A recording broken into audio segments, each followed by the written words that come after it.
hop in the time machine and prepare for our visit with Voices from the Past. The Voices from the Past has been a staple to the Algona Founders Day weekend since 2012. We're in our 13th year.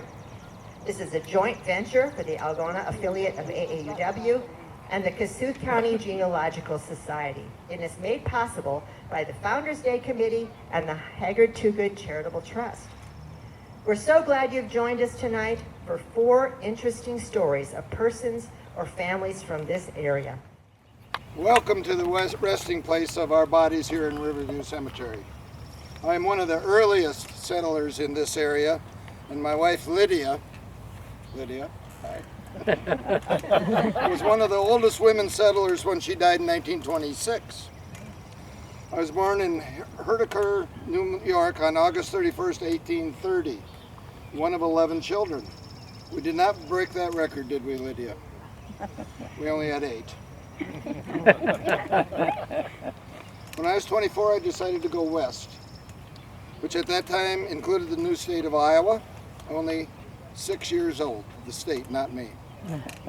The train went as far as Mississippi, and from there I walked and caught rides on ox carts to Des Moines. There I stopped for the winter, and I actually taught school, a small school 7 miles west of Des Moines, just to make a little money and pass the time till spring. I did some studying and talked to others who were interested in going north.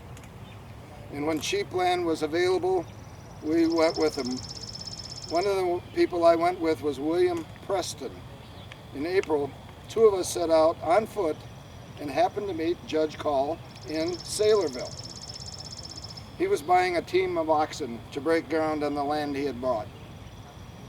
We thought it would be wiser to ride than to walk, so we agreed to take 2 teams apiece to his little settlement in turn for a free ride. I did have $400 in gold, and that I had earned in New York and the pittance I got for teaching in school that winter. But I had ideas for earning more. We came to Algona from the east, and Judge Call pointed out the grove where he and his brother Ambrose had camped the night before. They came into the south part of what is now the little hamlet of Algona. I spent the next few months breaking sod on the east part of the judge's claim. Roughly, from this road in front of the cemetery to the McGregor Street, and west and east from Minnesota Street to what is now Phillips Street. He broke all this ground over here. Wow. I was the chief sod buster and what the boys called the cow puncher. Others cut timber and did other work on this claim. We all slept in a tiny, stuffy upper story of the cabin, and the mosquitoes were god-awful. I filed my preemption on the land in the grove where the Calls had camped before founding this town, a little further to the east. The seller was a widow from out east who had received from Abraham Lincoln for her husband's service in the War of 1812.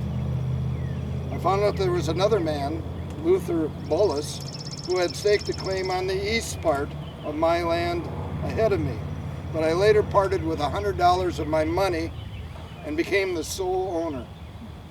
The preemption on that land was signed by President Buchanan to the other widow whose husband was killed in the Revolutionary War.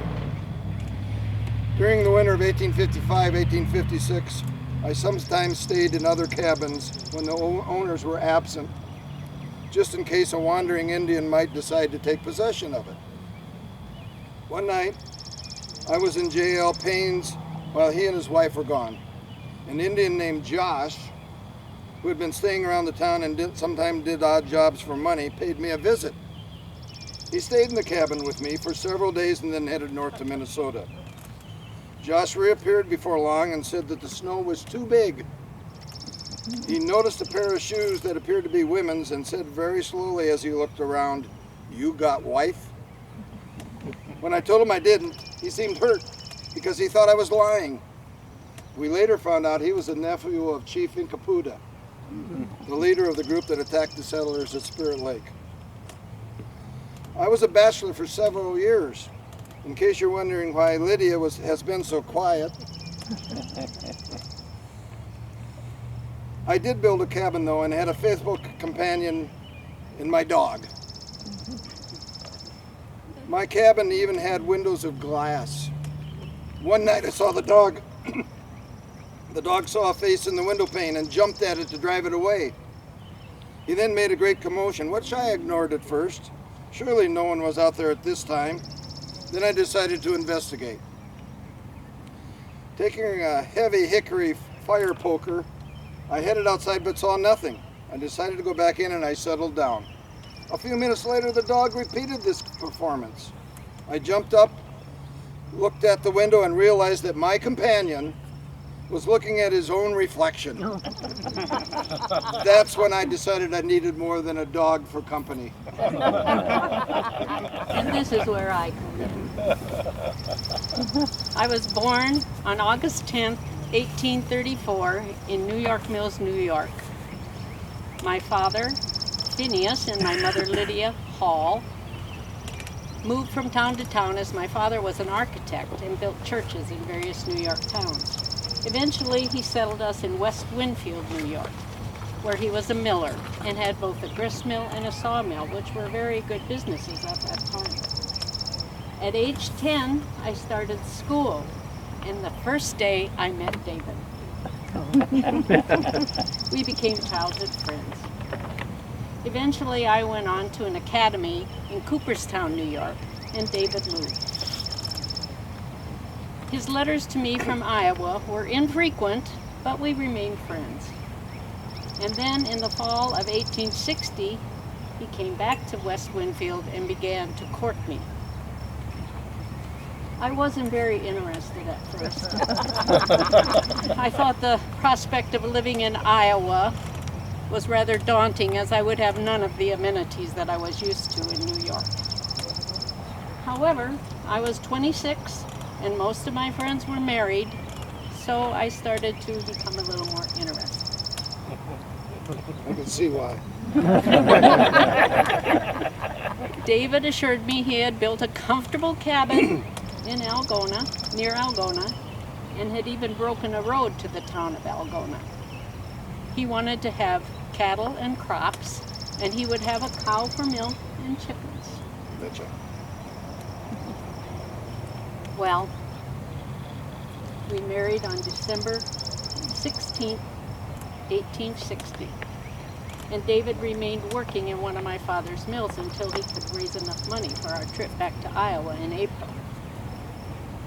On May 1st, 1861, we reached this comfortable, snug cabin, which was a 13 by 15 low-ceiling building, half of which contained David's friend Mr. Payne's wheat, along with a very healthy colony of mice. And the other half, his rope and pole bed. Luckily for me, the Paynes, who became my friends also, offered us a place to stay until we could make our cabin more comfortable. Plowing and planting were first order of business, after which David moved the cabin to the property where the King houses still remain.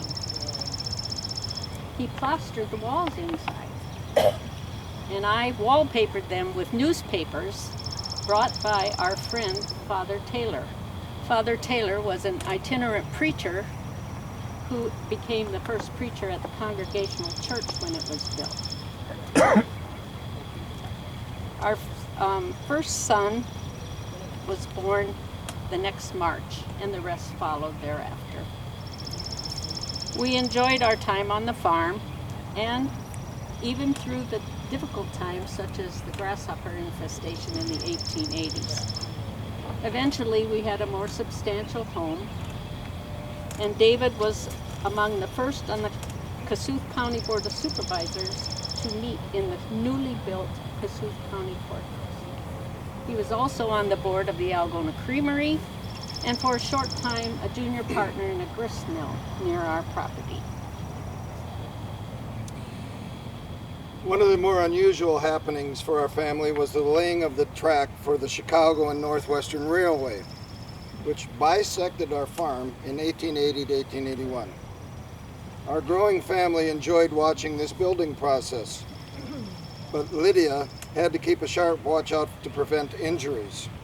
We were all interested in watching them dig out a huge cut by hand through the eastern hill. And the dynamite explosions were a little much, though. Imagine the fun from Laverne and Algona. They could finally take a passenger train back and forth during the beautiful fall color season. The children loved waving at the train as it went by.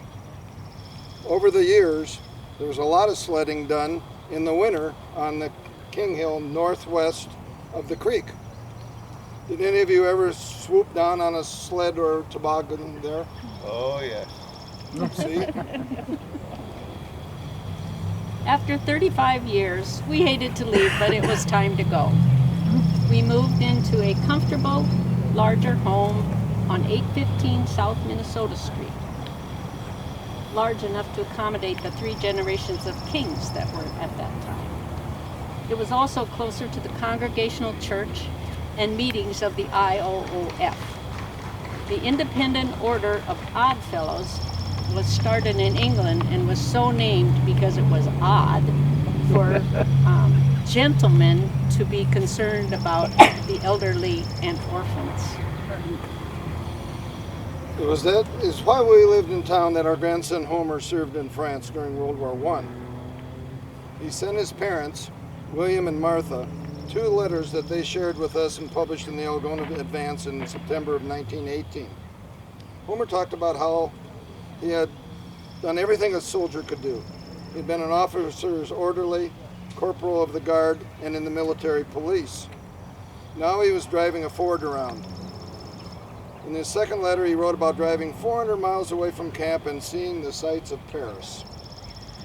It wasn't all a joyride because he talked about the German bombs exploding around him and seeing dead and dying soldiers in the field nearby. He was ended by quoting the letter saying, George Sherman saying, "War is hell." After Homer returned, he headed out west to the Colorado School of Mines.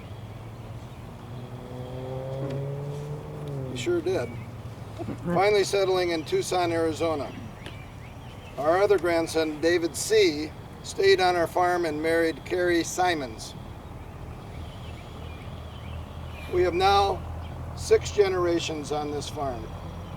Me, David, son William, grandson David C. and Homer, great-grandson Max, great-great-grandson Kurt, and great-great-great-grandson Colt.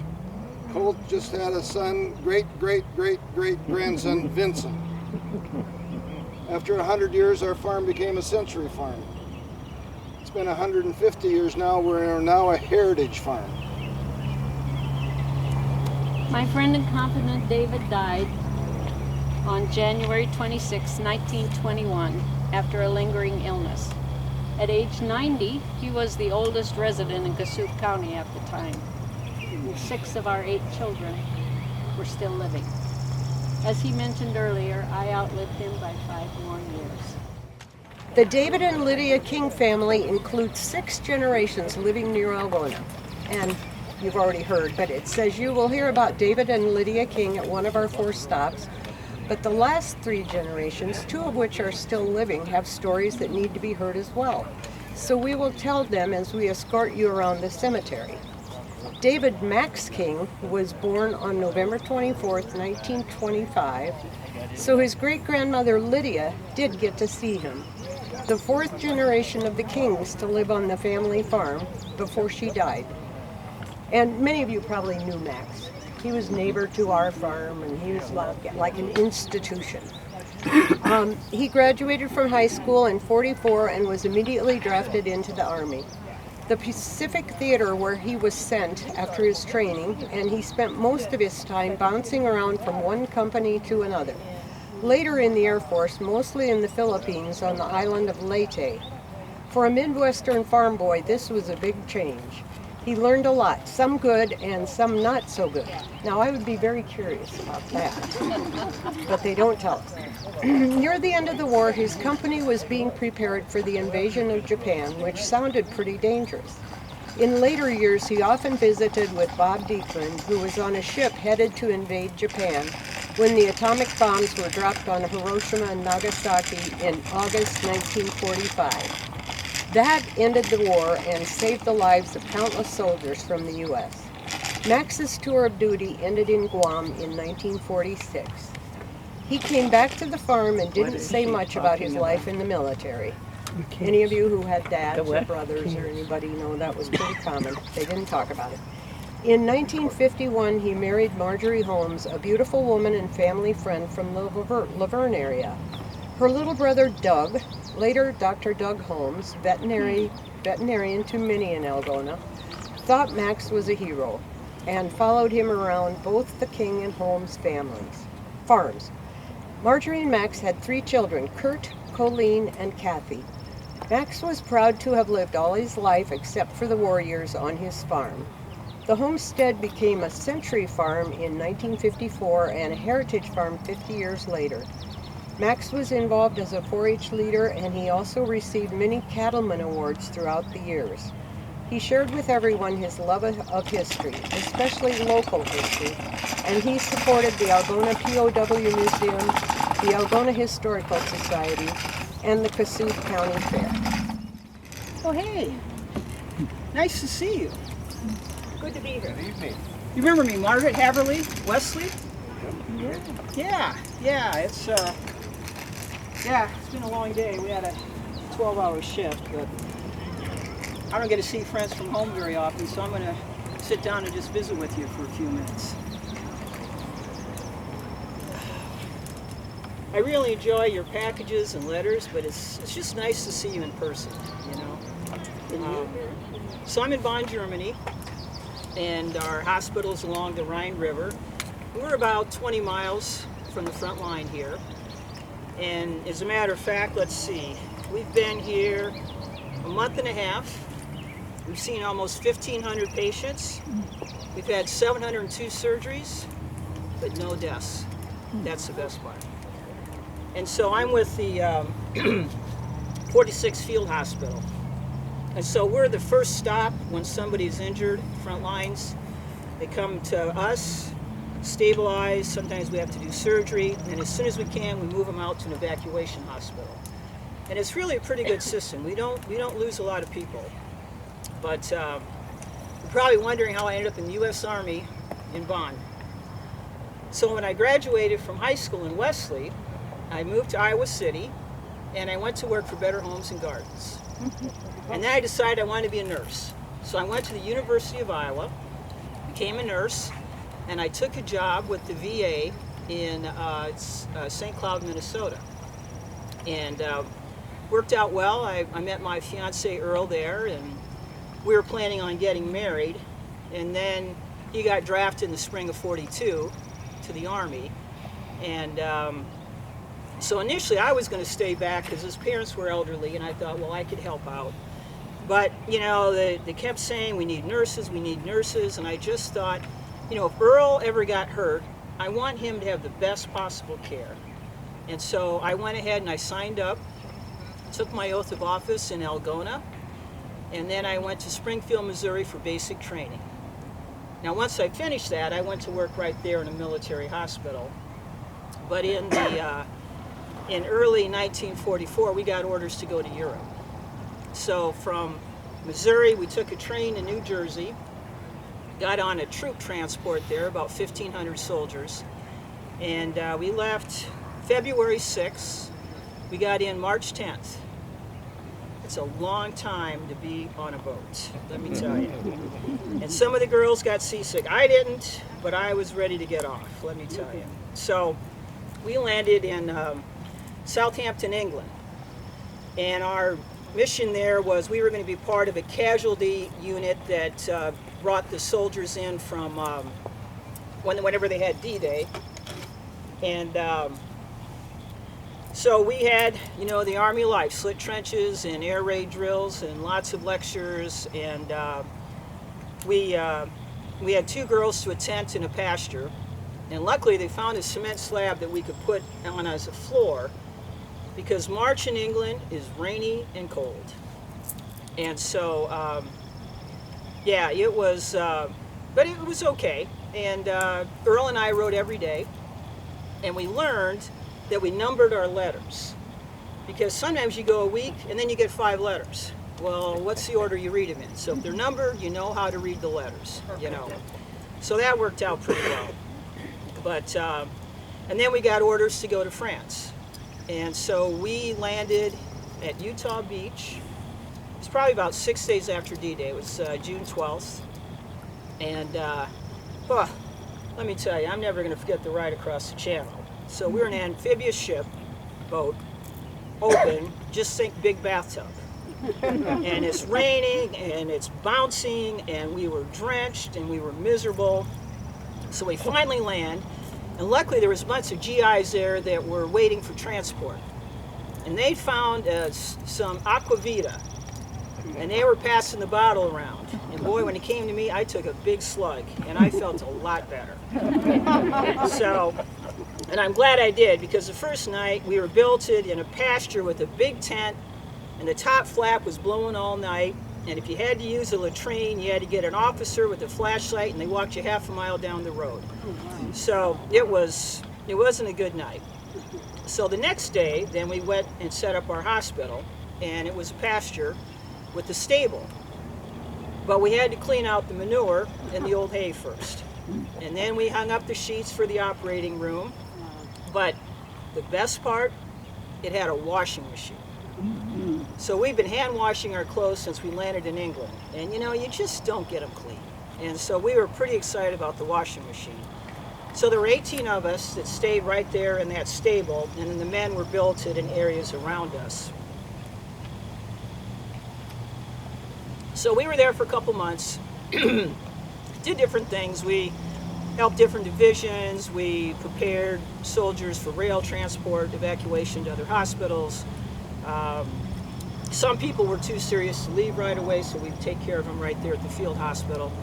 And then we got orders to go to Belgium. And so we went to a town called Viviers, and we were going to set up our hospital in a women's college there. And then our billet was this little village. It was right next to Viviers. Lived with a sweet couple. I called them Mama and Papa. They called me daughter. And you know, we didn't speak the same language, but we were able to communicate. And they were just special and just so sweet to us. And so I really enjoyed my time there. I know one night, but you know, we were so close to the action. I know one night I got home from work and there was an explosion like I had never heard before. And the Germans had these V rockets that they would send over to England, and sometimes they drop, and it fell right in the corner of our hospital. And luckily no one was killed, a couple boys were hurt, but so we rushed back, but it was military and civilians, and we all worked together. We got it cleaned up, and we were back up and running. And so people there were just so helpful and so cooperative with us. So it was the fall of '44, and you know, we kind of hoped we'd be home at Christmas, but it looked like it wasn't going to happen. So I said, we got to have a party. So we rented a room above a store, and I sweet-talked the Army cook, and I got powdered eggs and flour and sugar and cinnamon. And so I made a fruit cake, and I made some other sweets. And so we all got together to have this party. About the same time, the Germans decided they might want to tangle with the American Army, and they came through an area called the Ardennes Forest. I think in the States, you call that the Battle of the Bulge. And so that started up around the same time, and you know, the bombing was so loud, we couldn't hear ourselves think. And we just said, you know, heck, we might as well just go home. So I was looking for my housemate, and she was short, so we called her Pee-wee. Couldn't find Pee-wee anywhere. So I went home, and I walked in the door, and there's Pee-wee stretched out on the couch with the helmet over her face. Well, it turns out one of the officers had said, hey, I got some packages, why don't you guys, we'll share them. So it turned out he got a lot of booze. Well, then they had to try it. And I think Pee Wee was on the couch for about 12 hours. So, but, and then when we got a little bit closer to Christmas, I came down one morning and I could just tell there's something wasn't right with Papa. And I asked him, I said, what's going on? And in his own way, he said, he didn't have a gift for Mom. And I said, I can help you with that. So, people sent me some silk stockings or some nice underwear. I had a beautiful blue robe. I couldn't wear any of it. So I just gave it to Papa to give to Mama. And he was so happy he started crying. It's one of the best gifts I ever gave somebody. So, and then as it turned out, I had duty Christmas Day, and Papa walked 8 miles to bring me Christmas gifts on Christmas Day. So, but with the battle going on there, it was it was kind of touch and go at times. There was times we weren't sure if we were in front of the enemy lines or behind the enemy lines. And so one day our CO called us together and he said, we're not sure what's going to happen here. And if you're captured, the reminder is name, rank, serial number. That's all you can say. And then he brought the priest in. He gave us general absolution because we just didn't have time for individual confessions. And the CO came back and said, good luck. And we went back to work. But we were so busy that, you just didn't even think about what was going on. We were just doing our job. As a matter of fact, I like to keep numbers. And I figured over a couple months that we were working there, let's see, we had 24,700 admissions, about 1,400 surgeries, but we lost 6 soldiers. So I thought those numbers were pretty good considering what we were doing there. But you didn't know where all these people were coming from. They kept coming in, and some were so badly injured. I mean, it was just really heartbreaking. But and then once things settled down, and I don't want to brag, but myself and 3 nurses were awarded the Bronze Star. And honestly, everybody deserved a medal that went through that, but in my case, what happened was there was a soldier that needed a trach tube, and we were out. And so I used a straw, and it saved his life. And so, having the medal's nice, but it's even better that he could go home to his family. So, so then from Belgium, we got orders to go to Bonn, Germany, and we went there on April 1st, it was Easter. And they put us up in a chateau. It had linens and towels, a waffle maker, and an ice cream freezer. Needless to say, we were making waffles and making ice cream there. So, that was the best place that we'd been, the whole war for sure. And then just the other day, they said that they needed a couple nurses to go to Oslo, Norway. Oh, one other thing I was going to tell you about this whole thing. It's feast or famine in this business. And so one day, it was pretty light, about 1,400. We said, we're just going to knock off and, go do something. Next thing you know, all these ambulances are coming in. I mean, people are just flooding us, and, we can hardly keep up. And it turns out that outside of Bonn, there was a Russian displacement camp. Person's displacement camp, and they were desperate for alcohol, and they broke into the pharmacy and they drank formaldehyde.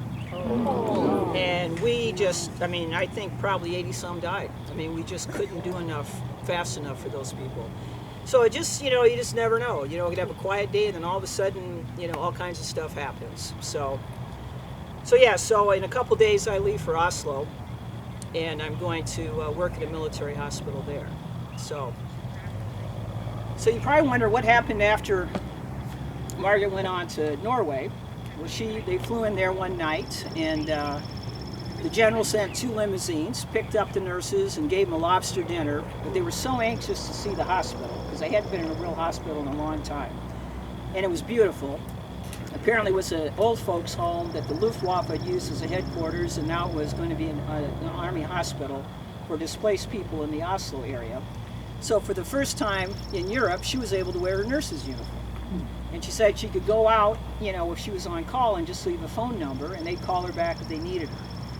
And so one weekend, she and another officer took the train out to see the ski jump outside of Oslo. And a lady came up to her and said, "Would you like to come to my house for tea?" Before he could say anything, she said, "You bet." So she went to their house and had tea with the family. Her husband, the lady's husband, had been part of the Norwegian resistance and told her about what they had done when the Germans were there. And she and this lady became lifelong friends. She said as long as she was in Norway, she either spoke with her or saw her every day. And then one day they took about a week trip to do Norway. And then after the war, she came over to the U.S. to see her, and she went back to Norway to see her. So Margaret was discharged in November 1945. Her husband got out a couple days later. They were married a week later. They had 2 children, and when the children, the youngest was a little bit older, she went back to work at the VA hospital in St. Cloud. And Earl died in 1980. Margaret died in 2007. So that is a magnificent life of Margaret Haverly, U.S. Army nurse. And if you want to learn more about Kossuth County veterans, I invite you to visit the Algona POW Museum. Thank you. Kurt, a 5th-generation King, was really interested in cattle, and he and Max started building a herd of limousine cattle on the farm. He was already showing cattle at local fairs as a 4-H'er in grade school, and by high school he was a top-notch groomer and showman. He married young and had 3 children, Colt, Nikki, and Clint. Being on the cattle circuit was his love, and he showed and groomed cattle at the International Livestock Show in Chicago, Houston Livestock Show and Rodeo, National Western Stock Show of Denver, and of course the Iowa State Fair. Kurt was also a livestock judge. Being on the circuit was hard on family life, and Kurt came home for good in 2000. He lives on the family farm today. Okay, I'm so thrilled to have so many of you here today. My name is Naomi Vicent Clapsaddle, and I share this plot with my older brother Don Theo. He died in 1908 from diabetes when he was only 14 years old. It broke my parents' heart when he died. Speaking of my parents, Thaddeus and Anna Vicent are buried right over here. And this fancy tombstone belongs to my son, Don Clapsaddle. Him to my son and his wife, Jo. As you probably figured out, Don was named after my older brother. Don't you wonder what my son did to get such a fancy tombstone? We should ask him. I think he's here somewhere. I died when Don was only 2 years old, but I'm so happy to show you what a fine young man he grew up into. Gosh, Mom, you're making me blush. Like you said, I was only 2 years old when you died, so I don't have any memory of you. I'm hoping you will tell me and all these folks about your short life, and I will tell you what you missed out on in mine. That sounds marvelous. I was born on a farm near Algona in 1903. My dad Thaddeus sold farm implements. Later, he had a sporting goods store here in Algona. Your father, Horace Clapsaddle, who was 3 years older than me, was a World War I vet. We met acting in plays and skits at the American Legion.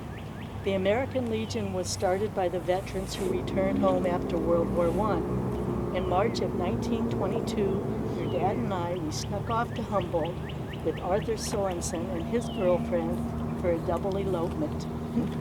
Horace and Arthur were high school buddies, then enlisted in World War I together. After we eloped, we lived out at the Clapsaddle farm in Plum Creek. You were born in 1923. Your Uncle Guy, Dr. Clapsaddle of Burke, delivered you. Another time we were visiting Uncle Guy for dinner, and after dinner he removed my tonsils. It sure must have been convenient having a doctor in the family. But you must admit it was a bit weird to have a doctor remove your tonsils at his home. Not quite as weird as when he removed his own tonsils.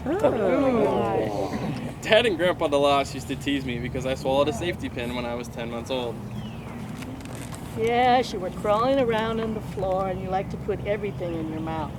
Uncle Guy x-rayed you twice a day so we could watch that pin make its way out the other end. X-rayed me twice a day? Didn't you worry about radiation? Radiation, what's that? X-ray machines were all the rage in the 1920s. There was one in nearly every shoe store to make sure that your shoes fit properly. My friends and I, we loved to go down to Neville's shoe store and try on all the latest styles. It was so cool putting our feet into the fluoroscope and wiggling our toes and getting to see all the bones in our feet. You're lucky you didn't get bone cancer and die. How did you die, Mom? Well, family lore says I died of one thing, while my death certificate says quite another. Dr. Kretzmeyer wrote on my death certificate that I had stomach flu that turned into double pneumonia and which poisoned my brain. I was in the hospital for a month before passing. The famous radio Reverend R.R. Brown came to visit me. The next Sunday, he dedicated a musical number to me and spoke at length about my life. He really made me sound important. Well, I had been a beauty queen at one time, so I guess I was important, at least in that respect. I died on May 31st, 1925. Come to think of it, this is the 100th anniversary of my death. Dad had a rough time after your death. Thank goodness Grandpa DeLoss and Uncle Guy took me under their wings. Dad had always liked the sauce, and drinking seemed to help him forget about your death. In 1927, Dad and a friend took off in his Ford Model T headed for Paris, France for the Legion Convention. They were gone for 2 months. When Dad got back from that hell-raising trip, Grandpa DeLoss told him it was time to settle down and start taking better care of me. The trip seemed to put some closure on his World War I experience and helped him come to terms with your death. Dad finally settled down and started selling Goodyear tires. He was so successful that he won a baseball autographed by Babe Ruth for having top sales in his district. I remember Babe Ruth. He was the greatest baseball player in my life. He went on to be one of the greatest baseball players in the history of the sport. Your dad, he loved baseball. He must have been pretty darn proud when he won that baseball. It sure made him popular around town. Everyone wanted to buy his Goodyear tires just so they could come in and see the baseball. It was around this time that he started courting a high school math teacher. When they got married, she had to quit teaching as teachers couldn't be married back then. They parlayed the success of the tire store into starting Kossuth Oil Company in 1938. Dad and Linda also started a family in 1934. Linda gave birth to a set of twins and named them Jack and Jill. I was 9 years old then. I'd also like to add that my stepmother, Linda Clapsaddle, became mayor of Algona in 1954. It was during my stepmother's tenure as mayor that parking meters were installed downtown. Not everyone was happy with that. The resulting boycott of Kossuth Oil Company convinced Dad and Linda to sell the oil company, and they built the Acreage Motel east of town as their new business. Your dad sure had a lot of careers in his life. And I hope he always had plenty of time to go fishing. That was his true passion. Nothing ever got in the way of his fishing trips. I inherited his passion for fishing too. But we're getting ahead of ourselves here. Let's go back to 1941, the year I graduated from high school. I had always loved airplanes, so after high school I headed out to Santa Monica, California to work in an aviation plant. When the Japanese attacked Pearl Harbor that December and the U.S. entered World War II, I was eager to join the Air Corps as a pilot, but they turned me down because my vision wasn't good enough. So I came back to Algona for a while to drink lots of carrot juice to strengthen my eyes. Max Bartholomew, a lifelong friend, had a pilot's license, and Max and I spent every chance we had flying over Algona. We had a bird's eye view of all the cornfields and knew which farmers had watermelon patches hiding in the middle of their cornfields. We'd sneak back later that night and help ourselves to the watermelon crop. The family and I sure appreciated the watermelon that you left out here for us. My brother and I, we always had such fun spitting watermelon seeds at each other. We also enjoyed seeing who could spit the seeds the furthest. He usually wins. Mom, I'm sorry to report that watermelons no longer have seeds in them. What has the world come to since I died? Yes, the world changed dramatically after your death. Well, neither the carrot juice nor the watermelon helped improve my eyesight, so when I enlisted in the Air Corps in 1943, I was trained as a gunner. I had 23 successful combat missions flying in a B-17 over Italy. When the war was over, I stayed in the Air Corps, which was then called the Air Force. In the Cold War that followed World War II, I was a gunner in the Strategic Air Command, more commonly known as SAC. I accumulated over 7,000 hours aboard the giant Peacemaker, B-36s and then B-52s. We flew surveillance missions with the goal of world peace. Our bombs had nuclear warheads on them. What's a nuclear warhead? Well, Mom, remember the fluoroscope in the shoe stores? More advanced science in the 1940s split atoms and produced the first atomic and then nuclear bombs that created a tremendous amount of radiation. One bomb could kill 100,000 people or more in an instant. Gee whiz, that sounds mad. That's the whole idea, Mom. MAD stands for Mutual Assured Destruction. After World War II, the U.S. and its allies were in a Cold War with Communist Russia. We'd hoped and prayed the Russians would not be mad enough to ever use a nuclear bomb on us, knowing that we would retaliate and use them right back on them, and then we would be mutually destroyed, as would likely the whole Earth. My missions with SAC were seen as a deterrent to nuclear war. It kept me up at night knowing that we might someday have to drop a bomb with a nuclear warhead on it. In the early years, I was riding in the tailplane right along with the bombs. When the B-52s came along, I got to ride in the cockpit, where I could keep an eye on the bombs in the tail via closed-circuit TV. That all sounds like doomsday science fiction to me. It was and is. On a happier note, do you remember that time in 1957 when I made sure that the flight course would fly us right over Algona? Do I ever? You probably could have heard all the hooting and hollering from my neighbors here in Riverview when you flew low and tipped your wing at us. As your mother, I had never been more proud of you. I'm glad I didn't know what cargo you were carrying. I would have been scared to death for your safety. That is sweet, Mom. As scary as nuclear bombs are, science had some other fascinating developments after your death. We developed planes that could fly faster than the speed of sound. The speed of sound? How fast is that? 760 miles per hour. When a plane starts going that fast, it causes a huge sonic boom. It did not slow down then. A supersonic aircraft cruised at over 1,300 miles per hour, or almost at twice the speed of sound. That is unbelievable. In my lifetime, a plane was lucky to go 70 miles an hour.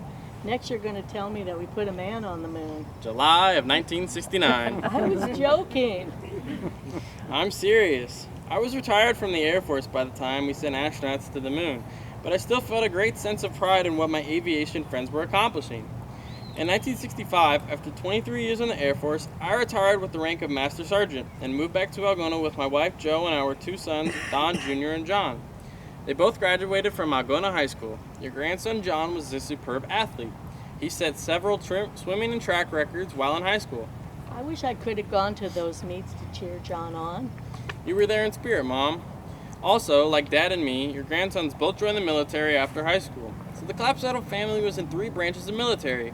Dad was in the Navy in World War I was in the Air Force in World War II in the Cold War, and my 2 sons were in the Army during Vietnam.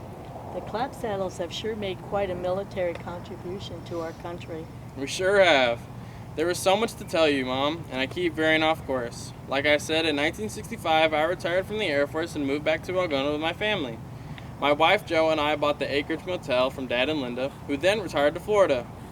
10 years later, I retired again and moved to an island off the coast of Georgia, where I could spend the rest of my days fishing and hanging out with other retired Air Force friends. I took my last flight in 2009 at age 85. When I died, my 2 sons, my grandkids, and great-grandkids brought me, my wife Jo and me back here to be buried next to you. Of all the places you've lived in the world, it means so much that you and Jo wanted to come back to Algona and be buried here next to me. You sure know how to make an entrance, though. Not only did all my descendants bring you here, but the Air Force Color Guard showed up too and gave you a 21-gun salute. That was pretty cool, wasn't it? How about we head over to the East Lawn Cemetery and visit Dad for a while? He's probably wondering what all the noise was during the 21-gun salute. Has he ever introduced you to his second wife, Linda?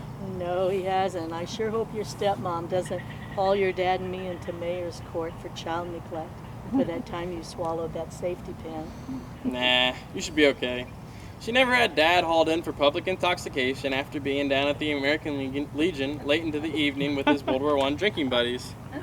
Okay, but don't expect me to move at the speed of sound. I want to take my sweet time and enjoy all the changes in Algona over the past 100 years.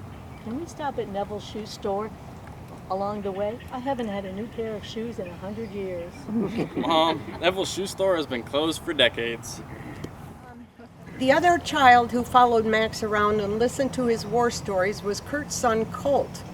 He enlisted after his graduation from high school in 2001 and became a sergeant in the United States Marines. He was still in boot camp training on a rifle range when 9/11 occurred.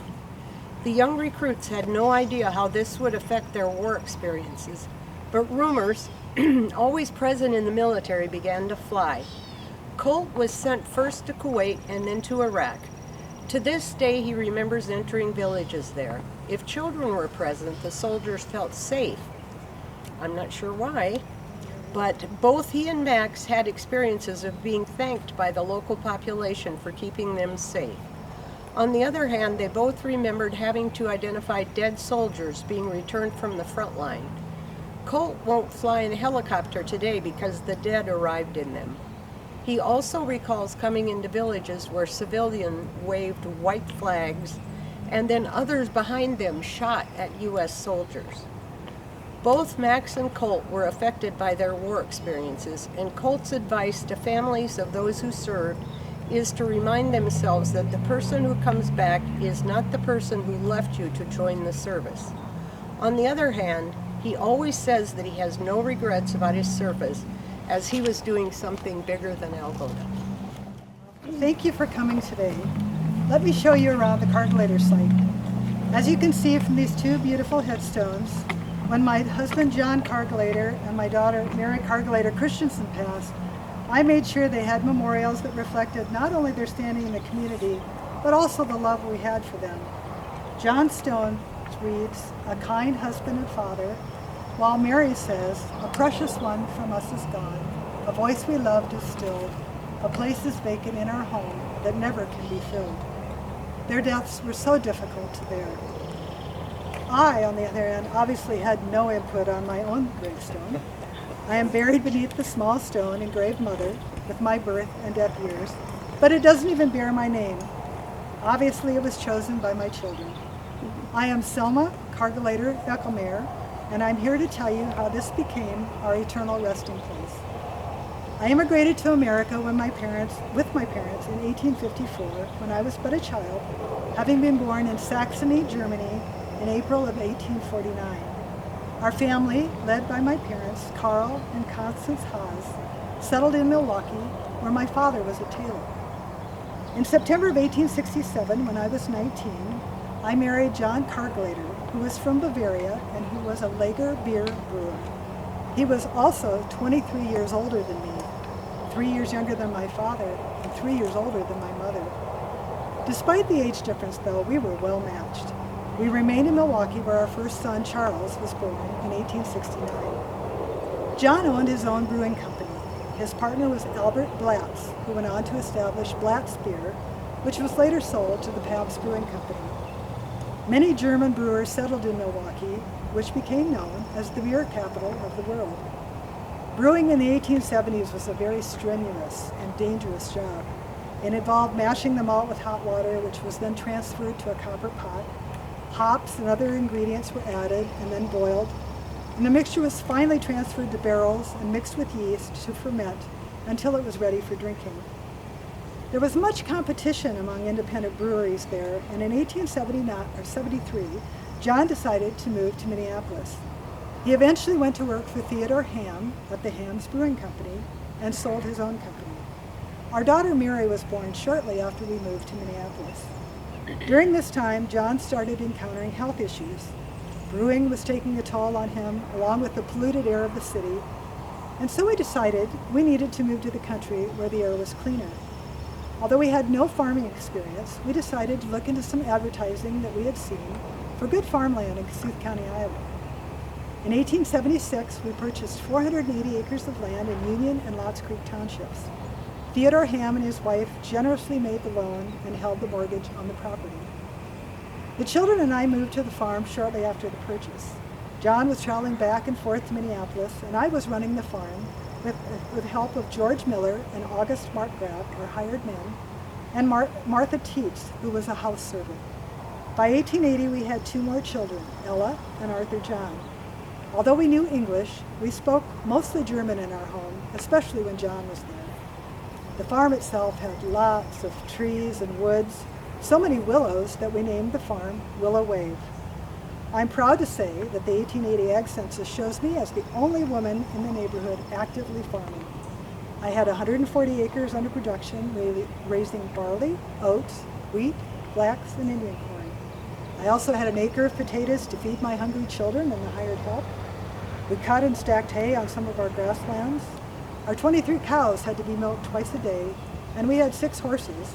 My 2 favorites were Nellie and Sam, plus hogs and chickens. I was also quite a seamstress. You'll remember that my father was a tailor, and I learned at his knee.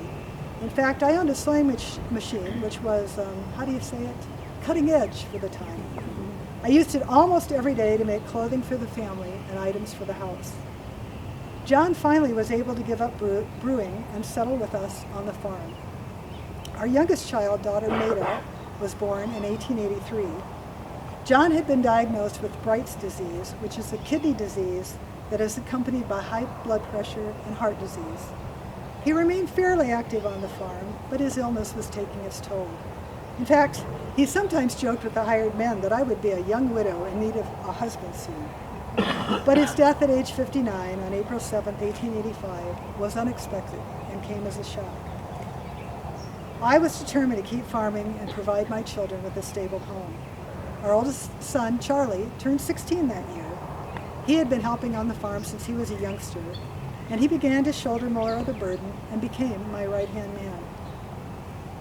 By 1888, I had become close to one of our workers, Frank Beckelmeyer.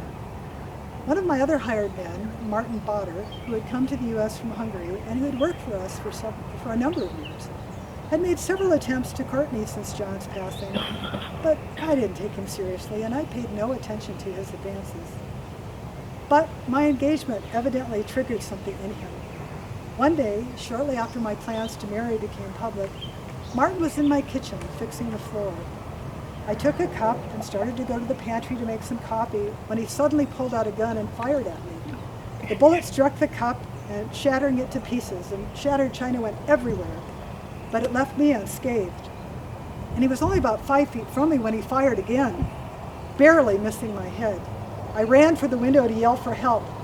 Thinking he had hit me, he then turned the gun on himself, firing 3 bullets.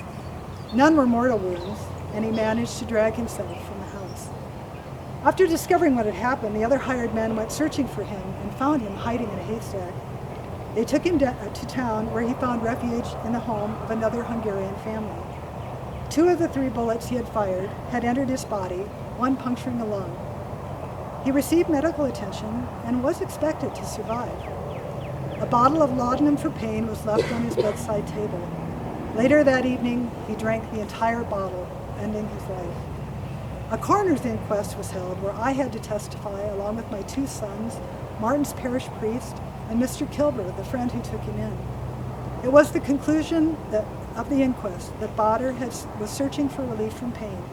He could not read, and he didn't understand what he was doing. It was ruled an accidental death. Frank and I were married 3 weeks later at the home of Dr. Garfield. We continued to live in my home in Union Township.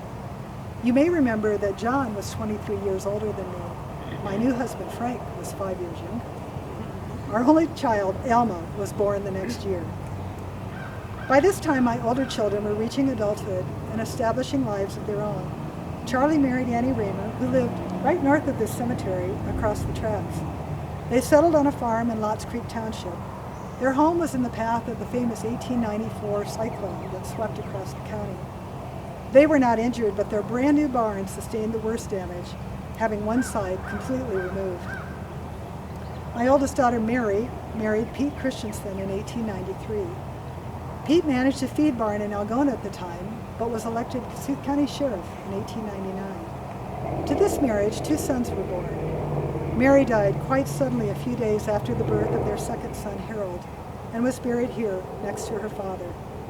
I took care of her sons, Elmer and Harold, until Pete remarried, and eventually they were reunited with him. During the Depression that started with the Panic of 1893 and ended in the late 1890s, I struggled to keep the farm afloat. In 1895, I deeded the land in Lots Creek Township to local businessman Theo Crucialis, who held several notes and a second mortgage. I continued on with the Union Township land, trying to save it as well as support my family. In 1900, my daughter Ella and her husband Paul Jensen filed a partition action accusing me of mismanagement and asking that the remaining real estate be divided up pursuant to her father's will, which had stated that if I remarried, our children received a 2/3 interest in the farm. The case was eventually settled and dismissed in 1902, but it brought matters to a head. In 1903, we sold all of the Kossuth County land and moved to Big Stone County, Minnesota. It was said that land there could be bought at speculation prices and paid for with just one crop of wheat or flax. I did not get to see if the prosperity promised ever came to fruition. I became gravely ill in 1908, dying the following March 22nd at the age of 59. Frank and Charlie brought my remains back here to be laid next to John and Mary. Charlie and Annie settled across the border from us in Big Stone City, South Dakota, where they raised their family and spent their lives. Ella and Paul Jensen eventually settled in Fowler, Colorado, where they operated a billiard hall and a bowling alley. Arthur never married, but remained close to his younger sister Maida and her husband Ernest Lockwood. All three moved to Davidson, Saskatchewan, Canada, where they farmed. My youngest daughter, Alma Beckelmeyer, married a local Minnesota boy, John Nelson. They farmed for several years, but eventually moved to Alameda County, California. A part of the Karglader family lives on here in Kossuth County. Charlie's son Frank fathered a daughter, Evelyn, who was born and raised her family here. In fact, she and her husband, Bill Prothman, purchased the Raymer homestead just north of the cemetery back in the 1950s. 2 of their 6 children still live in Algona. They have cared for our stones by resetting them after the tornado of 1979, and more recently cleaning them to clear off the algae and moss that accumulated over the many years they have stood sentinel over our resting places. And if you look around, I'm so pleased that our stones look so much better than the neighbors. Today our family legacy lives on in the Prothman children and grandchildren.